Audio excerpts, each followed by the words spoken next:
Hello hello hello hello guys, कैसे हैं आप लोग। इस वीडियो में एलिसीड के चैप्टर 256 एंड 257 को एक्सप्लेन किया गया है। अगर इसके पहले का चैप्टर नहीं देखा तो कमेंट बॉक्स में प्लेलिस्ट का लिंक है, जाकर देख सकते हो। चैप्टर शुरू होता है और केडन बोलता है, अब हमें यहाँ से चलना चाहिए। जीवू पूछता है, क्या अभी वापस जाना ठीक रहेगा? हमें यहाँ आए ज्यादा दिन नहीं हुए हैं। केडन कहता है, हाँ हम जल्दी वापस जा रहे हैं, लेकिन तूने ऑलरेडी उनके रुकीज को डिफीट कर दिया है। इतने में कर्टन कहता है, हमने यहाँ के अपना पर्पस फुलफिल कर दिया है, प्लस तूने ड्यूक के साथ भी फाइट की है। अभी के लिए इतना काफी है। शिनोडा और सुफरी को देख के ये नहीं लगता कि उनके दिल में तेरे खिलाफ कोई बैड फीलिंग है। इसका उल्टा वो तेरे में इंटरेस्ट ले रहे हैं, तो वो तुझे वापस जाने से रोकेंगे नहीं। लेकिन हमें दिक्कत सिर्फ उन्हीं से नहीं है। अगर यहाँ के एजेंट तुझे एजेंट का डिसेबल होने की वजह से घर जाने से रोकने लगे तो चीजें काफी खराब हो सकती हैं। वो पूछता है, क्या सच में वो लोग ऐसा कर सकते हैं? फ्रेम तो मुझे काफी हेल्पफुल लगता है। वर्ल्ड अवेकिन एकेडमी से ज्यादा हेल्पफुल तो ये लोग बिहेव कर रहे हैं। कर्टन कहता है, हाँ बच्चे, तुझे ऐसा लग सकता है क्योंकि फ्रेम लोगों को उनकी अवेकिन एबिलिटीज और उनकी स्टैंड की बेस पर ट्रीट करता है। वो तेरे साथ अच्छा बिहेव इसलिए कर रहे हैं क्योंकि तू केडन का स्टूडेंट है। फ्रेम शुरू से केडन को अपनी तरफ करना चाहता है। बच्चे, तुझे यहाँ के लो रैंक अवेकनर्स और रुकीज के बारे में तो पता है। वो लोग अपना नाम इस्तेमाल नहीं कर सकते, बल्कि हम ये कह सकते हैं कि फ्रेम उन्हें अपना नाम इस्तेमाल करने लायक समझता ही नहीं है। यहाँ पर जो टॉप 10 अवेकनर्स हैं, भले ही उनकी एक साथ अलायंस बनी हुई है, लेकिन फिर भी वो एक दूसरे पर नजर रखते हैं। इसीलिए फ्रेम कब तुझे अलग ट्रीट करना स्टार्ट कर दे ये किसी को भी मालूम नहीं है। इसीलिए जितना जल्दी हो सके यहाँ से चले जाना चाहिए। केडन कहता है, तो सुफरी के स्टूडेंट से बोल दे कि हम 1 या 2 दिन में यहाँ से चले जाएंगे, क्योंकि यहाँ मुझे सुफरी ही सबसे ज्यादा नॉर्मल लगती है। इतने में जीवू गेट खोलता है तो सामने म्यूज खड़ा होता है। जीवू कहता है, म्यूज, मैं आपको ही ढूंढने आ रहा था। म्यूज पूछता है, क्यों, कुछ हुआ है क्या? जीवू कहता है, नहीं, बस मैं यहाँ से वापस जाना चाहता हूँ। अर्थक्वेक कहता है, ये तो काफी अजीब टाइमिंग है। तो उसी वक्त वापस जाना चाहता है जब नंबर 6 मिसिंग हो गया है।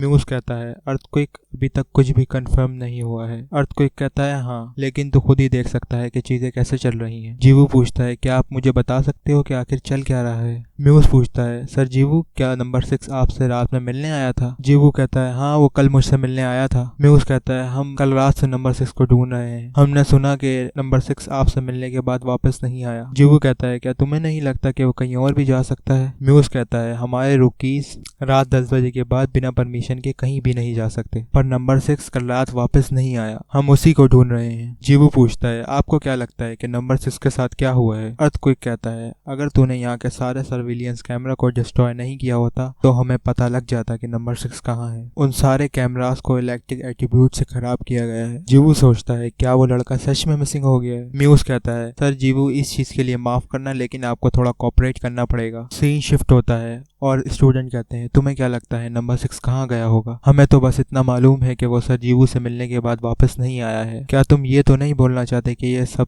जीवू ने किया है? मैं श्योर नहीं हूँ, मैं बस ये जानता हूँ कि नंबर 6 सर जीवू को एडमायर करता है, पर कल उनसे मिलने के बाद वो गायब हो गया है। सीन शिफ्ट होता है और सुफरी पूछती है, अभी वो बच्चा कैसा है? म्यूज कहता है, अभी सर जीवू को उन्हीं के रूम में रखा गया है। सुफरी कहती है, ऐसा हो ही नहीं सकता कि उस बच्चे ने ऐसा किया हो, जरूर कोई और ये सब जानबूझकर कर रहा है। म्यूज कहता है, हाँ, मुझे भी ऐसा ही लग रहा है। अगर सर जीवू सच में इनोसेंट है तो कोई भी दिक्कत नहीं होनी चाहिए। सुफरी कहती है, दिक्कत तो नहीं होगी, लेकिन अभी आंद्रे की क्लोज डोर ट्रेनिंग खत्म होने वाली है। केडन ने पहले ही आंद्रे को एम्बेरस किया है, जरूर वो इस चीज को काफी बड़ा बना देगा। सीन शिफ्ट होता है और केडन कहता है, लगता है जब तक ये प्रॉब्लम सॉल्व नहीं हो जाती हमें यहीं रहना पड़ेगा। कर्टन कहता है, जरूर ये जिसने भी किया है वो यही चाहता होगा। जीवू कहता है, कुछ भी हो, लेकिन लगता है मेरी वजह से ही नंबर 6 के साथ कुछ बुरा हुआ है। अगर उसके साथ कुछ सीरियस हुआ होगा तो मैं क्या करूंगा? सीन शिफ्ट होता है और अर्थक्वेक कहता है, ड्यूक, मैंने इमेजिन नहीं करा था कि तू सच में ऐसा करेगा। आखिरकार तू इन चीजों को ठीक कैसे करेगा? ड्यूक कहता है, मुझे नहीं पता कि तू किस बारे में बात कर रहा है। अर्थक्वेक कहता है, चल ठीक है, मैं समझ गया, मेरी वजह से चीजें अब काफी इंटरेस्टिंग होने वाली हैं। शिफ्ट होता है और एंड्रे पूछता है,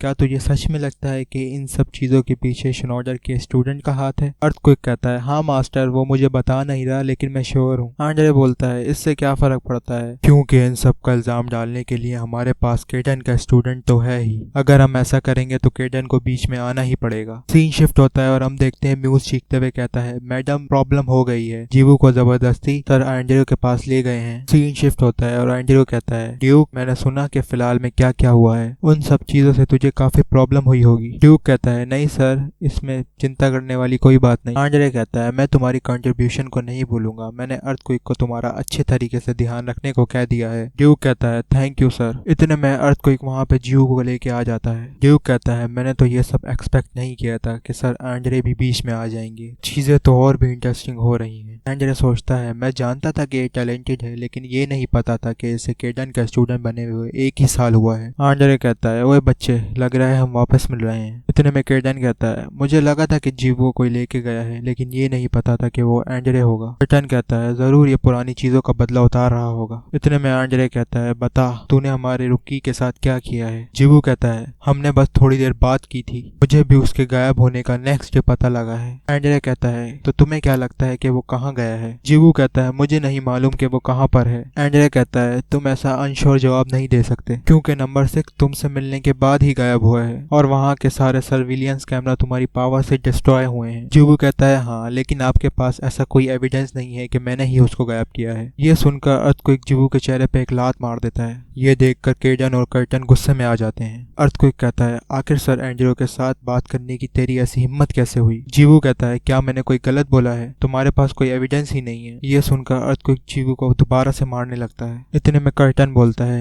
केडन थोड़ा सा बर्दाश्त कर ले, अगर तू अभी कुछ करेगा तो जिवू और ज्यादा मुश्किल में आ जाएगा। तो भाई लोग यहाँ पे तो केडन का पारा हाई है, लेकिन साथ साथ कर्टन भी काफी गुस्से में लग रहा है। इतने में एंड्रे कहता है ओए बच्चे, तुझे क्यों लगता है कि मुझे किसी एविडेंस की जरूरत है। यहाँ पर जो भी होगा वो मैं डिसाइड करूंगा, उसके लिए मुझे एविडेंस की कोई जरूरत नहीं है। इतने में सूफरी बोलती है लेकिन फिर भी इसका प्रोसीजर है, क्योंकि बच्चा केडन का स्टूडेंट है। एंड्रे कहता है सूफरी तू बीच में क्यों आ रही है। सूफरी कहती है एंड्रे तुझे क्या लग रहा है कि तू इस बच्चे के साथ क्या कर रहा है। एंड्रे कहता है हमारा एक प्रीशियस रुकीज गायब है, तुझे क्या लगता है मैं शांति से बैठा रहूंगा। सूफरी सोचती है ये क्या बकवास है, अगर जीवू की जगह कोई और होता तो एंड्रे ऐसा नहीं करता। सूफरी कहती है मैं ये नहीं बोल रही कि उसे छोड़ दे, लेकिन ये कह रही हूँ कि पहले प्रॉपर इन्वेस्टिगेशन होने दे। एंड्रे कहता है इन्वेस्टिगेशन क्यों करनी है। सूफरी बोलती है क्योंकि वो बच्चा केडन का स्टूडेंट है, अगर तू केडन के डिसाइबल के साथ ऐसा करेगा तो तुझे क्या लगता है कि केडन कौन से बैठा रहेगा। एंड्रे कहता है वो कुछ करे या ना करे मुझे इससे क्या लेना देना है। तुम्हें नहीं मालूम, लेकिन प्रेम ने केडन को अपना एनिमी मान लिया है, उसने हमारी वार्निंग्स को भी इग्नोर किया है। फिर मैं उसके स्टूडेंट के साथ कुछ भी करूं तो तुम्हें इससे क्या प्रॉब्लम है। सूफरी कहती है एंड्रे शांत हो जा,